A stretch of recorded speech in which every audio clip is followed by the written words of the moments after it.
the Kowalski analysis, Kelly. Thank you. Let me introduce you so everybody knows who you are. Wypych is a Christian writer, speaker, and athlete, inspiring people to courageously persevere through challenges to reach their big dreams and better their lives. She's published multiple articles and devotionals. Her book, 10 Iron Principles, was published by Ambassador International in September 2019. And she's a contributor in the book, The Power to Make a Difference, published in January 2020 by Lighthouse Bible Studies. 10 Iron Principles is a memoir about perseverance and salvation through playing football on a boys' junior varsity team and her road to the Ironman triathlon. Wypych is a graduate of the University of Michigan, go Blue, and works as a surgical physician assistant in Baltimore. You can subscribe and follow her at Wypych. It's WYPYCH.com. And her slogan is never quit, defy limits, courage up. Welcome to the Kowalski analysis. Thank you so much for that introduction. I was watching your podcast with T.C. Stallings, and he said the same thing. He was like, it's really weird to listen to someone read a bunch, say all that stuff about you. It's true, but it's just kind of makes you sound so impressive. I know, right? I'm like, I know who I am. So. That's awesome. So how are you? I'm good. It's been, COVID has been a big change in the world, and especially, I work in healthcare. So we're getting back to more normalcy now. So that was good. A little bit. I don't know how it'll pan out, with lessening the restrictions, we'll have to see. Crazy time we're living through in the world. Yeah, it really is. Great. Have you had to deal with much of that, like many of the patients yourself? You're an anesthesiologist? I work in surgery, like actually in the operation itself. We stopped surgery for a while because they were afraid that the hospital would get overrun. And so then they deployed us to other departments. So I was deployed to internal medicine and to the ER. And you get like a brief few-day training, and then you're seeing patients. So it's just a whole different feel. But now we've restarted all our surgeries again. And so we're testing all our patients. So it's a little bit safer, because for a while there we were doing emergency surgeries, but we weren't testing anyone. So you walk in the room and you have no idea if people are, putting you or your family or your friends at risk. So it's a lot better now. What a mess. Yeah. So anyone that's out there watching doesn't know, Kelly and I go to the same church. We go to Wypych in Baltimore. We both were in Israel together at the same time. You were kind of like my wing girl your photography director. I think you were directing me more than I was directing you. But anyway, we were hanging out, and we did take some good pictures though. Yeah, they were good. So before we get into the book, because I definitely want to talk about that, tell us a little bit about your journey, your childhood. Let's start there. What was it, little Kelly, like? How did you come to faith? Start there. Little Kelly was pretty stubborn. She was middle child. So my brother and sister are more similar. I'm kind of the one that's on the outside. So I always felt like I was kind of going against them all the time. But they're wonderful now. And I grew up in a small town and I was a smart kid. I was like the kid that did well in class.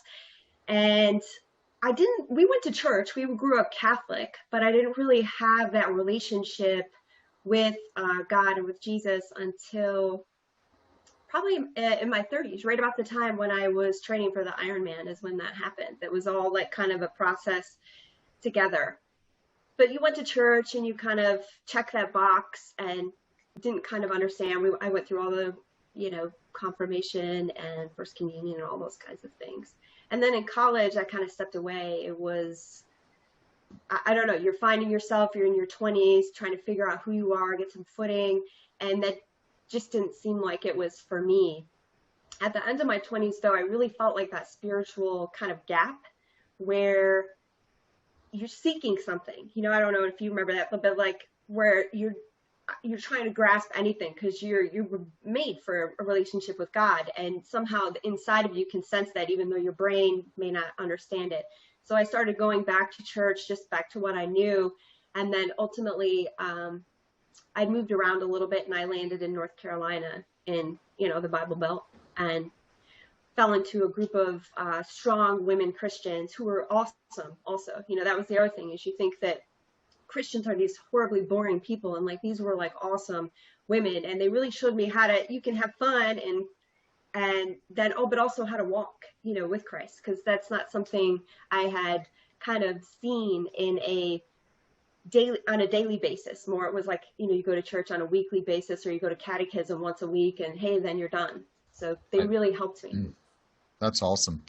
Yeah, I think I thought it was weird when I first got saved. I was like, because I was 27 when I heard God's voice for the very first time, and I remember thinking, wow, this is like you could go through your whole life and never know the truth. Like you could literally be living in the Matrix, and you could live your whole life and die and never know that you lived in the Matrix. Isn't that crazy?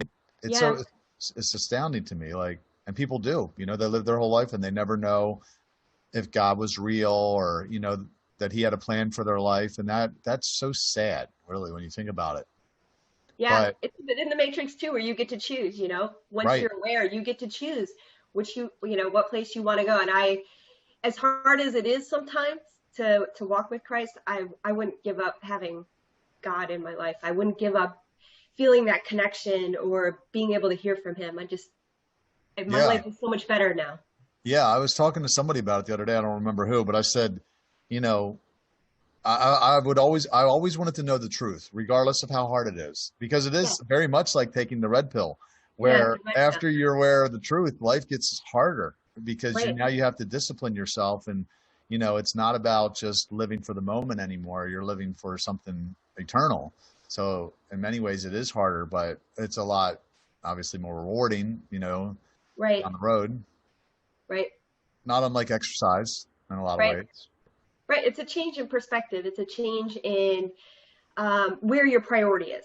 Right. And so people could say, oh, you don't have fun because you're a Christian, but that kind of stuff isn't fun anymore. You know, the kind of connections I have with people, the realness, it's like I found my true self, you know, and even like what we're going to talk about in my book, that was just another step in like finding who I really am, you know, instead of like this kind of pretend version that you show to the world, you know? So good. Yeah. Like I'm actually doing some more work into the shadow. Do you know about the shadow self? Anyway, I don't know a lot about it. I know a little bit about it. I know that I was listening to a clip that somebody sent me today, and the guy referred to it as the hurt locker, where basically it's where you put all the, you know, all the negative feelings and everything that was said bad to you, all that part of yourself that you don't want anybody to see, that sometimes comes out. It's like this, it's called the shadow self. And it really is a lot of, you know, our journey in life is getting back to that true self, not the persona that you create to show people how great you are and how successful you are. I mean, I'm sure I have that. And it's like, what is the real me like? And how do I get to that thing? I'm excited about like looking at it more, because I have this nerve where like sometimes people say or do something and this thing comes out of me and I can't even control it. And I'm like, why? Yeah. You know, and I'm like, where's that come from? You know, I want to figure that out because it's not healthy. And, you know, anyway, so I digress, but yes, getting back to your true self, and to challenge is to figure out who is that? You know, I was questioning myself recently, like, why did I want to be a stripper when I was 15 years old? Like, that's not normal.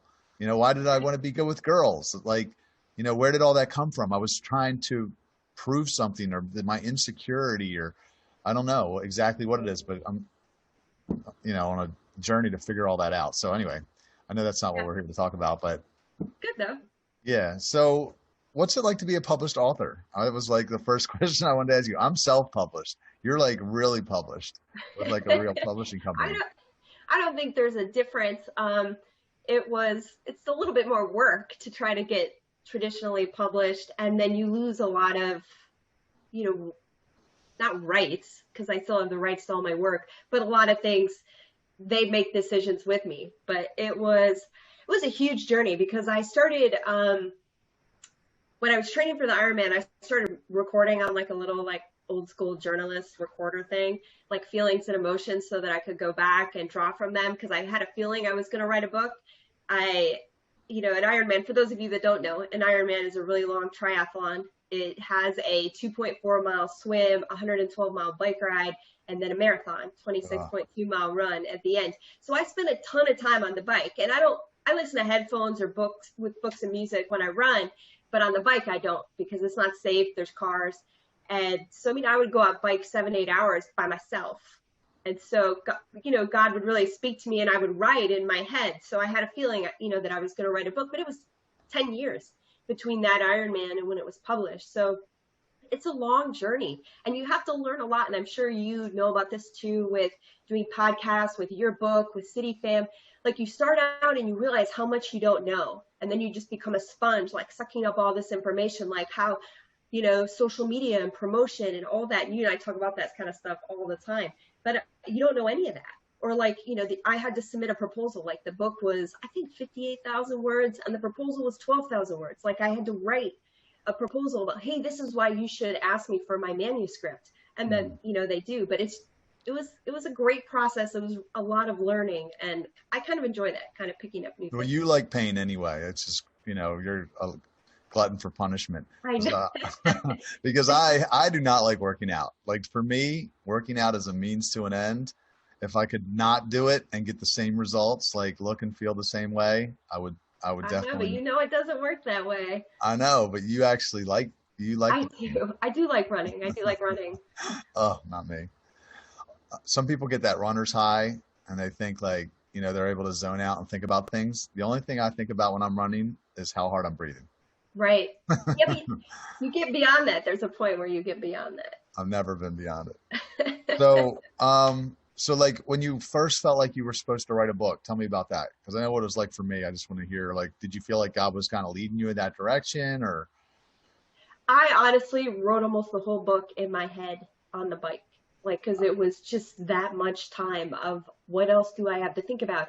And while I don't enjoy every long workout, and I really like just running 3 miles a day now instead of all the miles I had to run before, it was like a break, you know. I mean, we're just inundated all the time through social media, TV, people, and like literally I had 7 to 8 hours or longer every week of just me out there silent with God in my thoughts. So it kind of wrote in my head. And then someone at the church I was attending in North Carolina asked me if I would present in a small group, and then I did another presentation on the 10 iron principles somewhere else.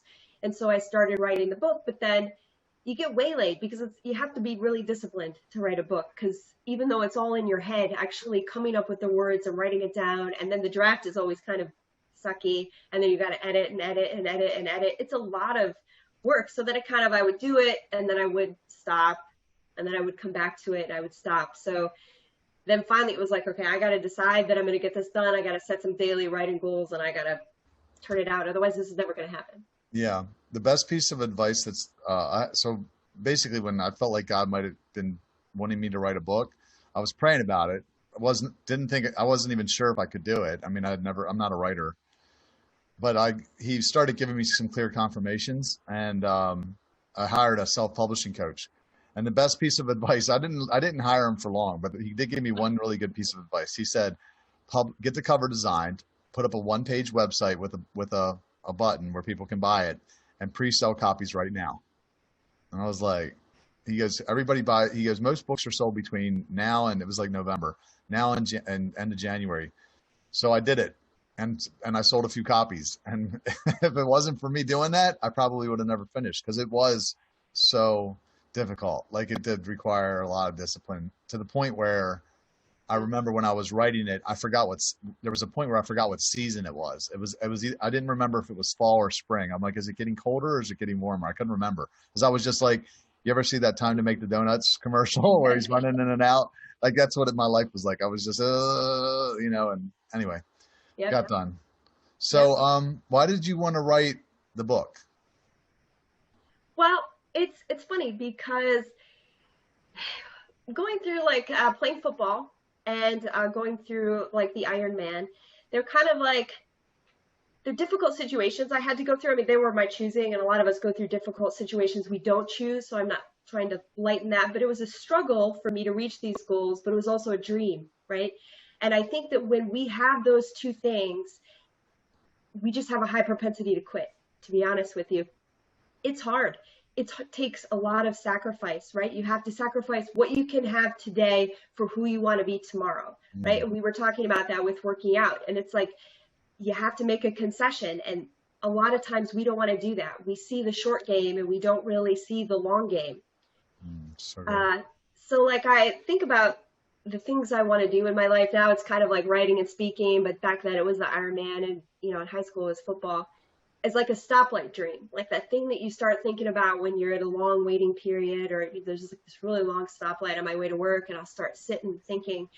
And I started noticing that in other people's lives, like they would say, like he said, I wrote a script, or I've always wanted to write a book, or I've always wanted to do this, but then they wouldn't ever do it. And you'd be like, oh, well, you should do this, and this would be great. And then you never see it happen.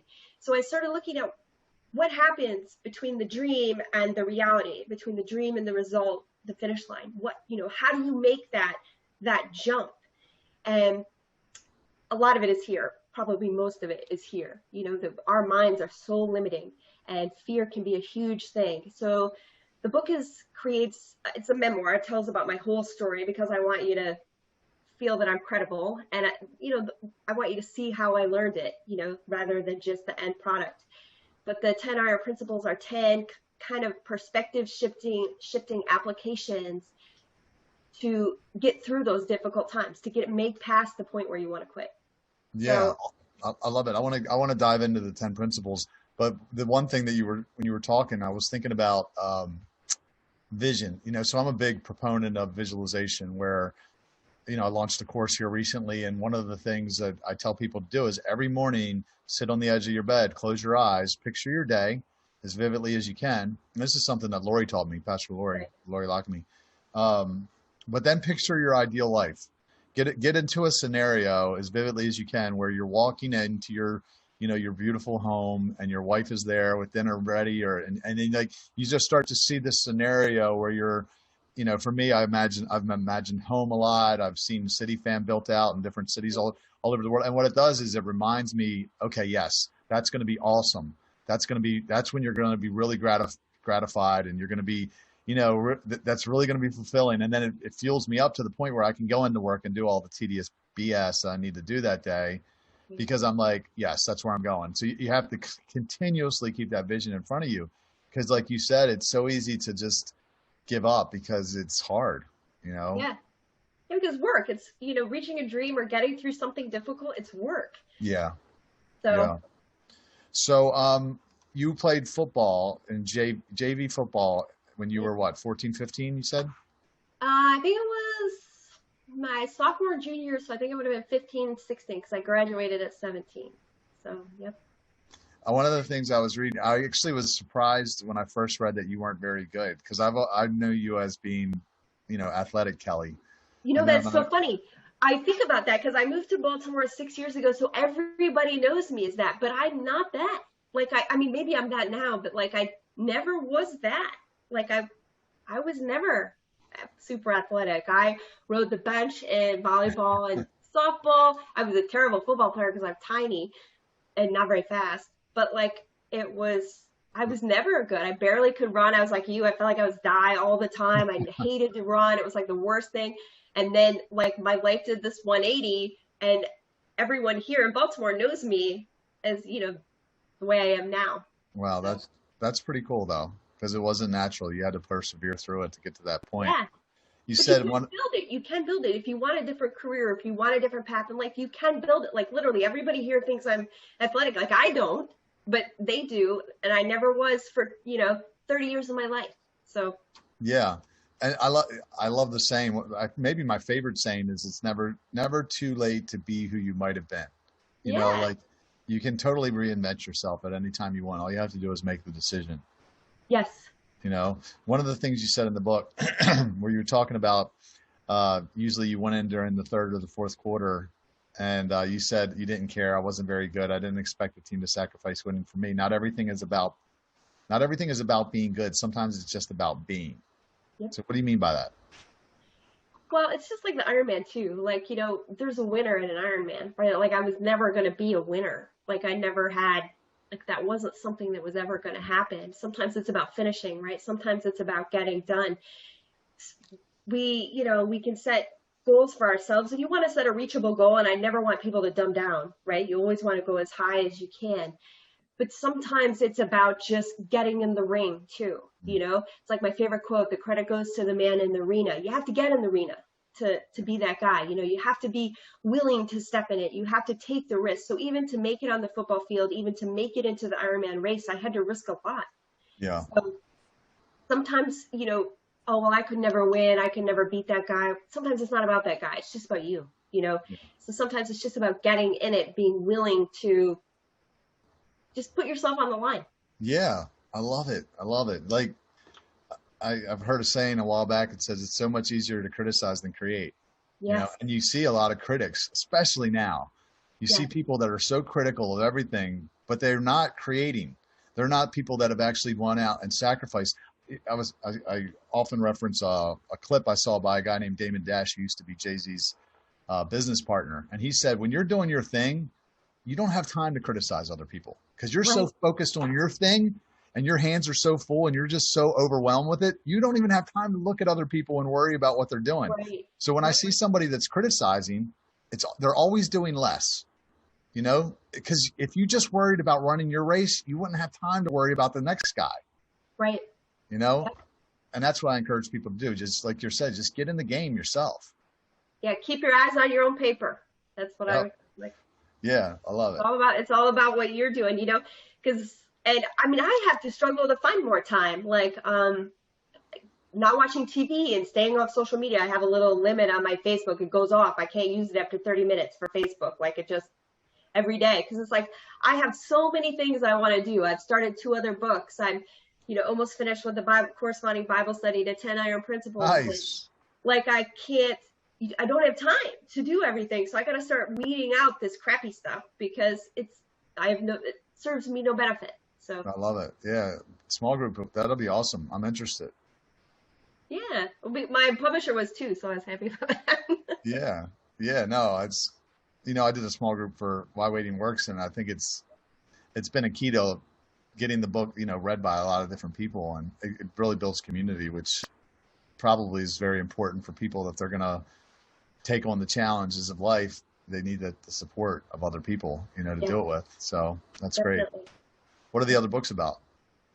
Well, the one is a Bible study. The other one is it's about how to overcome what holds you back. Because, I mean, going through all of these things, God has used, first of all, God doesn't do all these things with me so I can be a good athlete. It's just the classroom he chose to teach me. And, you know, there's a guy at church, he's like, I'm really glad God doesn't call me to run that far, you know.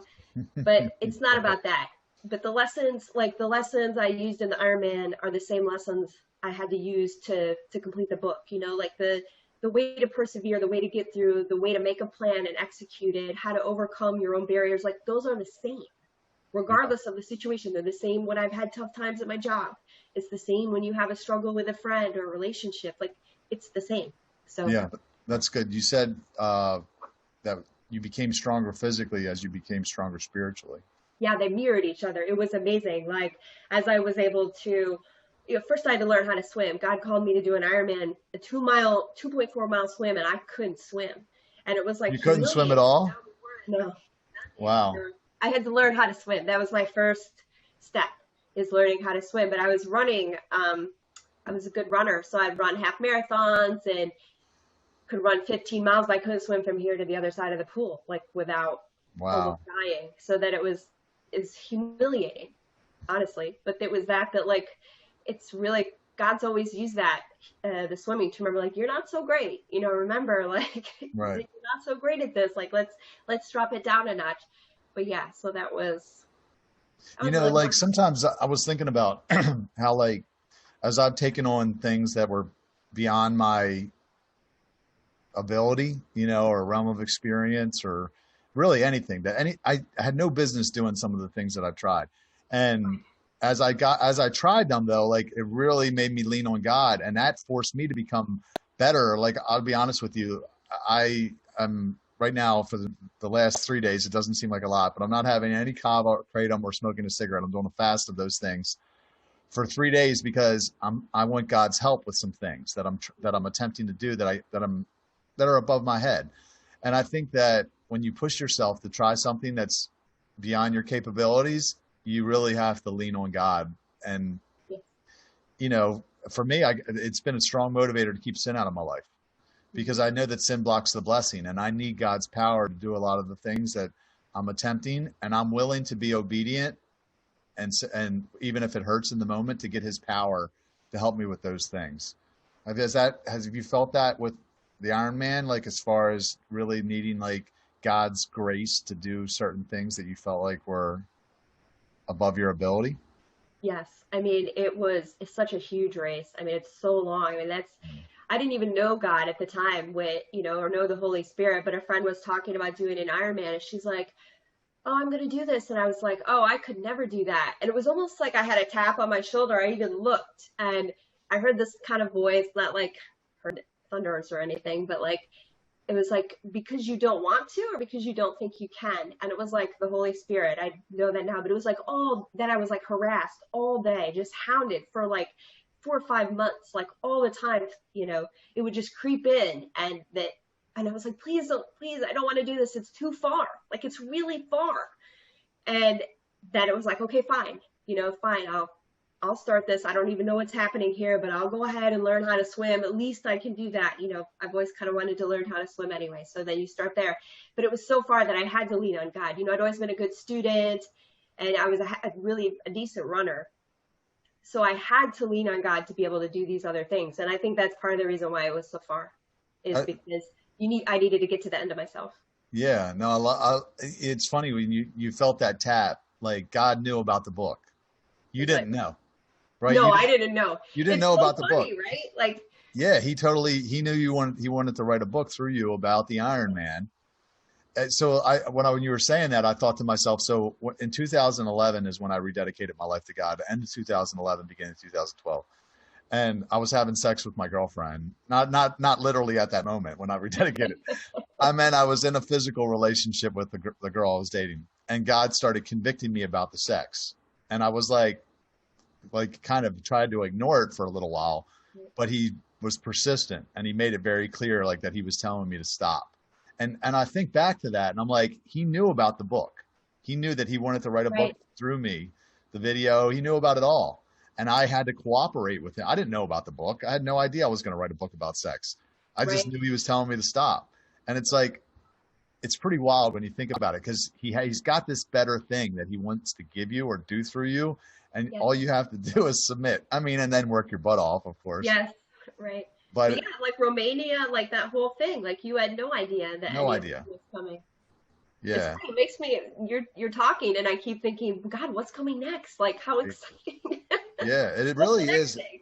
It's so cool, and you follow God, because it's almost like a treasure hunt, because you don't know. He's got all these great plans for you, and you're just kind of figuring it out as you're uncovering things and going down this path. It's not always exciting, obviously, but it's far, far bigger and better than anything that you would have probably imagined for yourself. Right. Well, I was looking through the book again last night, and I wanted to read this. It was one of it. I don't say it was my favorite part, but it was like, I don't know, it just hit home last night. Most things worthwhile have a cost attached to them. Fulfilling dreams takes hard work, sacrifice, and humility. Often, these aspirations bring the best experiences in life. And I think that happens with God too, that like these, my football story, it was really difficult. I mean, it was a 15 and 16-year-old girl. I completely ostracized myself from all my classmates. I was made fun of. They talked about, my parents had to hear stories at the grocery store, like it was not an easy thing, but it's one of the best stories of my life. And I had some really great coaches and people that really stood up for me that have made a difference moving forward. And the Ironman is probably the greatest experience of my life so far. And if I hadn't said yes in that moment, before I knew God, before I knew the Holy Spirit, I wouldn't know anything about it. And it's like, it's unbelievable. I was watching last night, I pulled up a clip of the start of the Ironman, my Ironman race. Yeah. And, it's like 2,400 swimmers, and it's not such a great quality video, but I got all choked up, and I'm like, oh my God, I'm in there. I'm somewhere. Do you have it that you can show us? Yeah, let's see if I can figure it out. Yeah, share your screen with us and show us. All right. So I'm going to do, let's see.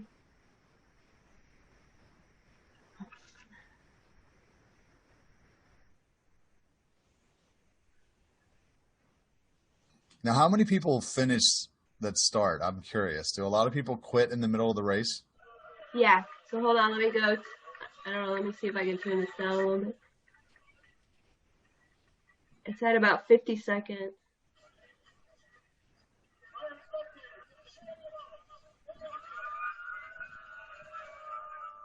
So there was the gun, you didn't really hear it. But then there's 2,400 swimmers that take off all at the same time. Man, and everybody's splashing in your face. Oh, yeah, I actually had to practice ahead of time with people trying to drown me because I was too afraid I would not make it past this. Oh my gosh. Look at all those people. Yeah, I would die. I'm not a good swimmer. But it's just nuts because it's massive. So. How many people were in the race? I want to say it was around 2,400. Let me stop the share. Wow. I don't have the exact number. I could look it up and how many people finished. But there's more volunteers than people too, and that's exciting because the race it's a 17-hour cutoff. You have to finish by midnight, and it starts at 7. So what have you haven't done? Have you done Ironman since then, or do you do ultra distance, or what do you? I know you've been. I did 3 then. I did 2 in 2009. I did another one a couple months after the Ironman. 3 Ironmans in 1 year? No, 2 in 1 year. 2 in 2 months, and then 1 a couple years later. Okay. And it's a lot of time, and I think it's because of the book that I didn't know it then, but I was just ready to stop. And people are like, "Oh, you really haven't been doing this for this long that you want to retire already." But it was like there's so many other things I want to do, and it really takes up an enormous amount of time to train like that. So I stopped training at all, which is I did yoga a lot because I had some injuries I had to bounce back from. And then I came out of retirement a couple years ago and did a 100-mile ultra marathon. And then now I'm just running like 3 miles a day. So, okay, cool. Like you said, to stay in shape, to feel good. So. Yeah. So let's talk about the 10 iron principles. Mm-hmm. Yeah. So can we list them out, or? Sure. I'm going to just talk about a few of them. Sure. What are your favorites? How about that? And it's funny because my favorites are not everybody else's favorites. Have you ever noticed that when you write stuff that you're like, oh, people are going to love this, and they don't?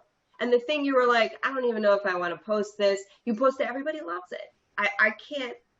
That's just, I can't guess. I totally know exactly what you're talking about. You're like frustrated. It's like you're almost going to delete something. You're like, oh, I'll just post this. And everybody loves it. And the thing I really pour into, they're like. Right. So 2 of my 2 favorite principles, so these are little tricks that I learned to be able to challenge your mind to be able to get through. There was, I volunteered at the end of an Ironman once. I did Ironman Louisville in 2011. In 2010, I went to volunteer because then you can guarantee a spot. You guarantee yourself a spot in the race the following year. And so I was at the finish line. I was a finish line catcher, meaning when the athletes come across the line, they have a person assigned to them to make sure they're okay, to assess if they need the medical tent, and they can be a little disoriented, to help them get their medal and everything. And it was amazing how many athletes would literally cross the finish line and drop. And then you would have to try to help them, but they couldn't run another step. But it's like, if it was actually 20 yards farther or a quarter mile farther, you would have been able to get there because it's not actually physical, it's here. Mm-hmm. So a lot of the tricks are designed to help get you to where you want to be in your head first. My favorite is rounding the bend. And it's the premises of rounding the bend is when you start anything new, sometimes people are really great at things. Sometimes people just have natural skill, but a lot of us aren't very good at things. Like when I started even writing, I read some of the stuff I wrote. When I started swimming, even when I started being a PA, everybody knows so much more than you, and you just feel like you're never going to get it. Like running for the first 2 months, every workout feels tough, and you just feel like you're just sucking it up and you're never going to get any better, and this is miserable. But there comes a point when that levels out and it starts to get better. And so whenever I go through anything that's tough, even in my job, when I've had we've had a lot of change in our department. So we've been dealing with that change. It's like, okay, in 2 months, I'm going to feel better. It's going to level out. I just need to push through and get there. And I'm going to round the bend, and I'm going to feel like I have some footing and I have some choices that I can make now because I have information. So that's the one I use all the time. Like Pastor Lori was one of the people that read my book to kind of critique it. Hers is a different one. You know, the one that her favorite is different than mine. Well, the one that you just said, it reminds me of something that I've told myself as I went through some like hard patches where I would remind myself it's not always going to be like this. Like, this is a season. Eventually it's going to pass. You know, if you can just persevere through it, eventually it's going to break, you know, and you're going to be, you know, this isn't going to be your life forever, you know, and I've had to remind myself that a lot as I've pushed for the goals. So like a year from now, is it going to look like this? And even in relationships with people, like sometimes people, you know, we get disappointed, we get hurt. Like those are things that happen to everybody. And then maybe you want to push that person away, but like 2 months from now, 6 months from now, 12 months from now, are things going to be different? You know, there's room for that. So I think we have to allow room for the change to happen, and in our minds, not to beat ourselves down or get too down or depressed about it, because it can change everything. We can round the bend in anything. Were you tempted to quit? Oh yeah. Almost every day. Yeah. But not really, but then you go to bed and then you wake up and you're like, okay, I'm in it again. But you know, it's hard. It's kind of like the book. You don't know how it's going to come together exactly. Like I was reading through an old draft, and then I was reading through the actual book, and I was like, wow, this is so much better than my first draft. That was terrible. But you don't know, you know? Yeah. No, it's good. But you know, like if you quit, there'll always be that what if, right? That's what's kept me going. Is I've always, you know, I would have regret, because I'd always be wondering, what if I would have pushed forward? What if I would have pushed a little longer? You know, so that's what's kept me from quitting. And then mastering the reset. I talked a little bit about that, where it's what you just said. It's just like, go to bed, hit the reset button, and it's amazing what a good night of sleep will do, because you could wake up feeling completely different than you did the night before. Yeah. Yeah. And that's actually an iron principle too. It's the 8th one. It's called Some Days Just Suck. You know, you don't do anything different. You don't eat anything different, but your run is hard. You feel like your time is slow. You don't understand why I'm struggling so much today when a week ago I did the same thing and killed it. Sometimes you just have to go back and just, like you said, reset and restart again. Trust the process. But that's part of success, right? If you don't failure is an inevitable part of success, but people don't think that, you know, so they see this success and then they think, oh, they just got there. But it doesn't, you know, it doesn't work like that.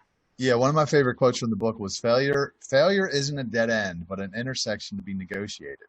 That's one of my favorites. It's not over until we stop trying to get it right. Yeah, but that's true, right? Because it's a spectrum, it's a line. If you stop here and you could have reached it here, then you just stopped here. And if you're not failing, you're not trying. Because if you're not failing, that means you're not pushing as hard as you could. You're not testing. You're not really testing your limits unless you're failing. Or you have to be uncomfortable too. There has to be some discomfort. Growth doesn't happen in your place of familiarity and in the known parts of your life, right? If you feel comfortable all the time and love your little warm, cozy life, you're probably not growing at all. Yep. That was one of my favorite chapters, was the comfort zone. Yeah. Yeah. The string. Yeah. It was funny because when you were mentioning that earlier about regret, it reminded me, you know, I asked my parents why they allowed me to do this, you know, play football, because how many parents of a girl would allow them to do that, you know? And she said, well, we talked about it and we never wanted you to look back and regret not doing something because of us. Like if you tried it and you failed, or you tried it and you quit, then you got to make that, you know, it got to be on you. We didn't want it to be on us. And I've always been super thankful for that. And then I've tried to live my life in that same way. Like, I don't want to look back and think, well, what if I had, like you said, what if I had toughed it out? What if I had tried? And maybe the success looks different than you think it does, but I don't want that feeling. Yeah, no, it's great. So this course that I just launched, the very first lesson, the first part of the first lesson was, I don't know if you ever read the book Regrets of the Dying by Bronnie Wares. Mm-mm. So she was an Australian nurse, and she basically worked in hospice for years with all these people that were dying. And the number one regret across the board for people was, I wish I had the courage to live a life true to myself. That was the number one regret for people. And it's exactly what you're saying, where people that they wanted to do something and it wasn't their biggest regret. What's amazing, it wasn't over things that they tried and they didn't do. It was that they didn't even try, you know? And that is what you're saying is it's better just go out and even if you fail, you know, give it your all. It might not work out like you thought it was going to work out, and that's okay, because there could have been a lesson in you for that, you know, in that failure that's going to help you down the road. You don't know. Right. So. Right. Yeah. And we get in our head like, oh, I don't want people to see me fail. But you think if I would have not finished the Ironman, people wouldn't have still loved me. But I mean, it's just, the story would have been different. The lesson would have been different. Right. But I don't know. No one's going to think less of me for that. And if they do, like, do I want you in my circle? You know? Right. And fear, you know, I can say fear comes from the enemy anyway. You know, it's the devil. So he wants to get you afraid of failing. I try to never let fear dictate anything. I feel fear. Even like before this little podcast I did. But like, I try never to let it dictate what I choose to do, because it's never a good indicator of anything. Give me another principle. My other favorite one is number 9, continuous forward motion. And this means that no matter how tiny the step you're taking, eventually you will get there, right? It's like when you were talking about the failure quote, the bad part is to stop. And maybe you can even stop and rest, but then eventually you have to keep going. If you keep going and you keep moving towards your dream, or you keep moving towards the resolution of that situation, you will get there. You will. It's just like physics. So just like if I keep running, if I keep moving, physically I will get to the finish line. That's also true mentally, that's true emotionally, it's true in every aspect. So when you get bogged down, when you feel like you just want to stop, just do one tiny thing, or take a day off and then the next day do one tiny thing, and then do one tiny thing. And eventually you start to see return on what you're doing, like you round the bend. Like eventually you'll start to see that things will start to come together, and then that's exciting and that provides encouragement, and then you can keep moving. Yep. Even the snail reached the ark, right? Yeah. Right. No, it's good. It's good. You take small steps and you'd be surprised over time. You look back and you're like, wow, I'm in a completely different place. Yeah. Yeah. Like if someone wants to write a book, hey, that's great. 250 words a day. Start there. Eventually it'll be there. Right. Maybe you'll increase to 500 a day. Maybe you'll increase to whatever. But if you don't start somewhere, you don't start. Or if you stop, then there's nothing, you know? Yeah. Well, tell me about the buoy to buoy principle. Yeah, that's Lori's favorite. So I was learning how to swim, right? So I was practicing in the pool and just gutting it out. And there was like this great day when my friend called me. She's like, oh, I just swam 25 minutes straight in the pool. And I was like, oh, I can't do that. Like I can barely swim like 500 yards. She's like, oh, you could. And I was like, no, I really can't. Like I've tried. She's like, just go try it again and just try to swim as slow as you can. So wouldn't you know it, I went in the pool and swam for 25 minutes straight. So most triathlons or long distance triathlons occur in like a lake or a river because it's just too long to do in a pool. So there's something very different about being in a lake. The dirt it's really claustrophobic feeling because you can't see in the water like you can in the pool. You can see the lines on the floor. You can tell where you're going. There's lane lines. And then you're in like a muddy lake and you can't see anything. And so I was really nervous about it. And I was standing on the side of my first open water swim, and I heard some other coach telling his athletes, he's like, how far do you have to swim? And they're like, to the next buoy. And there's like, and then after you reach that buoy, how far do you have to swim? To the next buoy. And so I was like, okay, I don't have to swim that far. Let me just chop it down and say where's the next step I have to get to? And that's the thing too, is like, if you want to start a nonprofit or you want to write a book, it can seem huge, and then that's defeating, like it's discouraging. But if you think, okay, if I can write one chapter, or if I can whatever, get the certification I need, or if I can, like, if you break it down into levels, then it can seem a lot more manageable. So buoy to buoy is breaking it down, like what's the next thing you need to do? What's the next kind of milestone you need to reach? And to focus on that while remembering where you're going, like the vision, but then focusing on that one little step. Yeah, it's good. I call it chunking. I was talking by a life coach. It was another high performance coach where you're just like, okay, what is the one thing I can do this month? So if Yep. you want to write a book, okay, I could go out and get a book cover designed, or I could go out and, pick a name and buy a URL, or you just break it down step by step Yep. and little by little, versus looking at the whole thing can be, like you said, very daunting. Yeah. Like, I have all this to do. There's no way I'm going to be able to do this. Like, that's what we say, right? There's no way I'm going to be able to do this. That's what I told God. Well, that wasn't really how it worked out. That's good, Kelly. So tell me, what's your favorite quote from the book, or do you have a couple? Well, no, that was the one I read earlier, was that the aspiration, what we sacrifice for is what brings us the best experiences. I don't think that, we're an immediate gratification culture, and I don't think that those are the best things. I think the best things are the ones that we earn, that we work for, and that require us to dig, not just even in ourselves, with a new space for ourselves in the world. Those are what count. Those are what have meaning. Like, when I look back at my life, it was never the easy things that stick out. It was the tough things that I learned from, that I made it through. And again, I wasn't a great football player, and I wasn't a great triathlete, to be honest with you, but the experience of just reaching a certain level, it was awesome. Yeah. One of my favorite quotes is, God is about every great moment in our lives, every great struggle. Yeah, I love that. he is. And that's the thing too. This process was about him being like, hey, I'm here. Like, when you can't do it, I can. Mm-hmm. When you don't think you can make it through or all the way there, guess what? I'm here. I'm here to help you. I'm here to be right alongside of you through this whole thing. I'll give you the power that you need, like you were talking about. I'll give you the power and the strength to go that extra bit. Don't worry, I'm here. But like, before this started, I didn't know that. I probably only tried things, well, besides football, that were really within my grasp, within the gifting and the skills that God had given me in the first place. But took me to get outside of, I wasn't athletic. It took me to get outside of who I was as a person for me to be able to see that he was even there.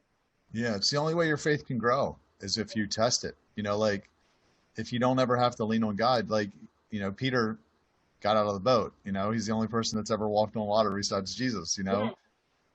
But he had to get out of the boat. He had to get out. Exactly. Yeah. I can't wait till the small group comes out. I'm excited. Yeah, I'm finishing it up. So you're going to do a video series to go with each week? Are you going to have like a short video by you, and then, or is it just going to be? I might. Right now I'm working on just finishing the first draft, and then I have to edit it, because my first drafts are, they need work. Okay, that's cool. So tell people, where can they find you, the book, all that? Well, I have a blog. It's at kawypych.com. I have a weekly blog that comes out, and I just talk about different things. Sometimes it's about potential limiters. Sometimes it's just about things that are going on in my life, the current lessons kind of God is teaching me. But that's the best place to find it. The book is on Amazon. It's also in some stores. I'm not sure if it would be in a store by everyone, but it is. And I'm also going to be giving away a couple free audio versions to people that subscribe within the month of this podcast. So if you feel like you're interested, go ahead and subscribe, and then I'll enter you into the drawing for free audio copy. Yeah, everybody go over to our website and subscribe to her blog. She's a great writer, and definitely inspire me. So thanks so much for having me on, Rob. I really appreciate it. No, I loved it. It's been a great conversation. All right, guys. Well, that's it. Signing off. If you are watching on YouTube, go ahead and hit the subscribe button, hit the bell notification. Leave a comment below. Let us know what was your biggest takeaway from our talk. If you're watching on Facebook, please share it, with somebody that you care about, or just share it on your page. Hit the thumbs up button, and we'll talk to you next week. Bye, everybody. All right, I stopped recording, so I think we're still streaming on Facebook. So hey, Why Waiting Works community. Kelly's a member of the group. She's been a member for a long time, and very excited to have you on. And I'm definitely wanted to do this because we're not going to air this episode for a couple weeks, but I wanted you all to get first access to it because, why not? Right. So anyway, go over and subscribe to Kelly's page, to her blog, and pick up her book. And when the small group comes out, do a small group study. All right, Kelly, I'm going to sign off. Okay. Thanks so much, Rob. I appreciate it. Thank you. Bye-bye. All right.